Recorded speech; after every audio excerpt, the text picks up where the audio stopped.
অনেক দিন পর হঠাৎ করে গ্রামে গিয়েছিলাম। একটা পারিবারিক প্রোগ্রাম ছিল শ্বশুরবাড়িতে। সেখানের অনুষ্ঠান শেষে মায়ের কাছে চলে গিয়েছিলাম মায়ের হাতের শীতের পিঠা আর মজার মজার খাবার খেতে। হ্যালো এভরিওয়ান, আসসালামু আলাইকুম। আপনাদের সবাইকে নতুন ব্লগে স্বাগতম জানিয়ে শুরু করে দিলাম আজকের ভিডিও। আমি কিন্তু অনেক দিন পরে চলে আসলাম আপনাদের মাঝে সুন্দর আরেকটা নতুন ভিডিও নিয়ে। আশা করি আপনাদের সবার কাছে ভালো লাগবে। অবশ্যই কিন্তু পেজটা ফলো করে যাবেন যদি ভালো লাগে।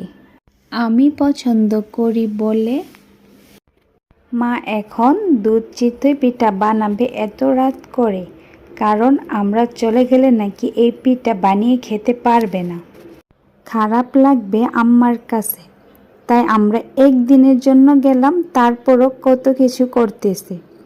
সব বাবা মায়ের বুঝি এমনই হয়, সন্তানের প্রিয় খাবারগুলো তারা একা একা খেতে পারে না, তাদের গলা দিয়ে নাকি নামবে না আমাদের ছাড়া। তাই তো আমরা বাড়িতে গেলে পারে না, দুনিয়ার যত যা আছে সব একদিনে রান্না করে ফেলবে।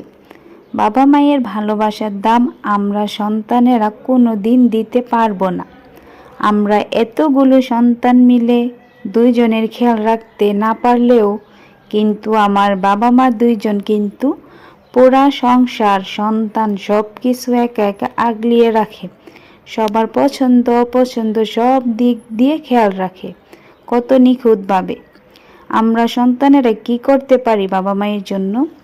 অন্য কিছু পারি আর না পারি, বাবা মায়ের জন্য মন থেকে আল্লাহর কাছে দোয়া করতে পারি, আল্লাহ যেন আমার বাবা মাকে ভালো রাখে, সুস্থ রাখে, সব সময় যেন আমাদের এভাবে ভালোবাসতে পারে। খাবারও রেডি করে নিয়ে আসলো। এখানে ছিল রোস্ট, দেশি মুরগি পেঁয়াজ দিয়ে ভুনা করা, তারপর ছিল গরুর মাংস, তারপর রান্না করেছিল পোলট্রি মুরগি।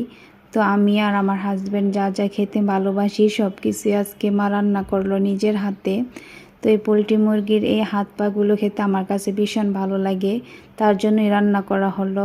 তারপর এখানে ছিল টমেটো আর বিলম্ব দিয়ে একটা ডাল। তারপর আমার সবচেয়ে পছন্দের একটা খাবার, যেটা মার সবসময় রান্না করবে আমি গেলে, সেটা হচ্ছে এই পাঁচমেশালি সবজিটা। তারপরে এই তো এখানে ছিল মাছ ভুনা টমেটো দিয়ে, মায়ের হাতে অনেক মজা হয়, তার জন্যই আজকে রান্না করলো। এই ভুনাটা খেতে আমি অনেক ভালোবাসি। তারপর আরও ছিল পায়েস, সেমাই, তারপর ছিল গরুর বট। তো সেগুলো আনতেছিল, তার আগে আমি ভিডিও করে নিয়েছিলাম। তারপরে এই তো সন্ধ্যার সময় আমার পছন্দের একটা পিঠা ভাপা পিঠা।